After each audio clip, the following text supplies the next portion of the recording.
क्या आप जानते हैं कि बैक्टीरिया, वायरस और फंगस में क्या डिफरेंस होता है? आज हम आपको बताएंगे कि बैक्टीरिया, वायरस और फंगस में क्या अंतर होता है।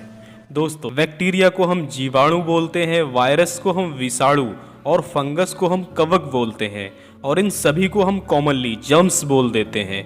जर्म्स मतलब रोग पैदा करने वाले बहुत छोटे छोटे जीव या रोगाणु। ये तीनों साइज में बहुत ही ज़्यादा छोटे होते हैं और इनको हम बिना माइक्रोस्कोप के नहीं देख सकते।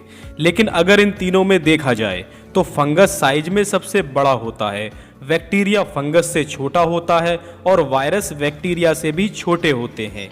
बैक्टीरिया और फंगस को हम सिंपल माइक्रोस्कोप से देख सकते हैं, लेकिन वायरस को सिंपल माइक्रोस्कोप से नहीं देखा जा सकता। वायरस को सिर्फ इलेक्ट्रॉन माइक्रोस्कोप से ही देखा जा सकता है। सबसे पहले हम बैक्टीरिया के बारे में जान लेते हैं। बैक्टीरिया यूनिसेलुलर होता है, इसका साइज कुछ मिलीमीटर तक ही होता है और इसका शेप स्फेरिकल, रॉड शेप और स्पाइरल यानी ट्विस्टेड होता है।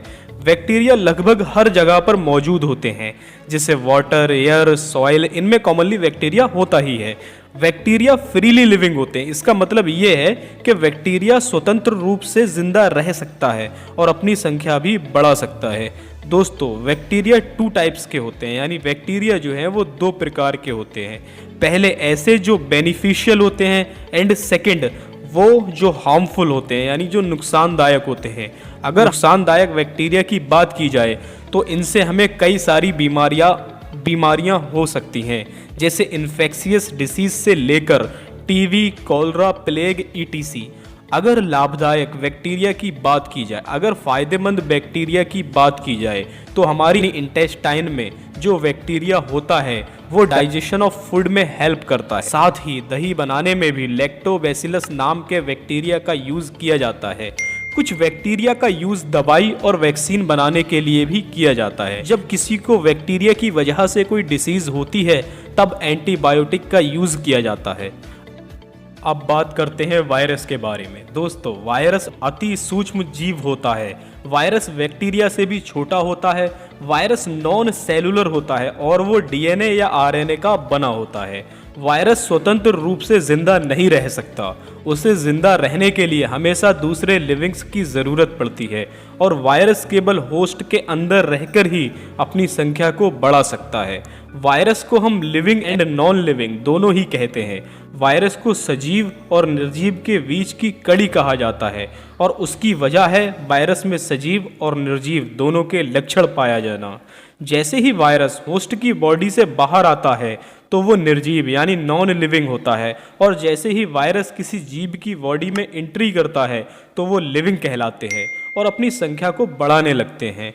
दोस्तों, वायरस को विषाणु बोलते हैं, जिसका मतलब होता है विष के अणु, मतलब जहर के अणु। ये हमेशा हानिकारक ही होते हैं। वायरस से इंसान को बहुत सारी बीमारियां हो सकती हैं, जैसे इन्फेक्शियस डिसीज से लेकर एड्स, स्मॉल पॉक्स, चिकनगुनिया और हाँ भाई, इन सबका बाप कोरोना यानी कोविड-19 भी हो सकता है। तो इससे बचकर रहें, बहुत खतरनाक है ये आफत।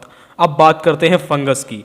फंगस बैक्टीरिया से बड़े होते हैं। फंगस यूनिसेलुलर और मल्टीसेलुलर दोनों हो सकते हैं। ये कहीं भी पाया जा सकता है, जहाँ भी पॉल्यूशन, हॉट टेम्परेचर और ह्यूमिडिटी मतलब नमी पाई जाती है, ये साहब वहाँ मौजूद होते ही हैं। ये लिविंग और नॉन लिविंग दोनों पर जीवित रह सकता है। इनमें भी कुछ हानिकारक तो कुछ लाभदायक होते हैं। अगर हानिकारक फंगस की बात की जाए तो हमें इनसे कई सारी बीमारी हो सकती हैं, जैसे रिंगवॉर्म, स्किन डिसीज आदि। अगर बात करें फ़ायदेमंद फंगस की तो ब्रेड बनाने में जो ईस्ट का यूज़ किया जाता है वो भी एक फंगस ही है और जैसे वियर वगैरह इन सब में भी फंगस का यूज़ किया जाता है। अगर किसी को फंगस से रिलेटेड कोई डिसीज़ होती है तो एंटी फंगल ड्रग्स का यूज़ किया जाता है। उम्मीद है आपको बैक्टीरिया, वायरस, फंगस में डिफरेंस पता लग गया होगा। आज का वीडियो बस यहीं तक। उम्मीद है आपको वीडियो पसंद आया होगा। अगर वीडियो पसंद आया हो तो वीडियो को लाइक करें, साथ ही नए दोस्त चैनल को ज़रूर सब्सक्राइब करें।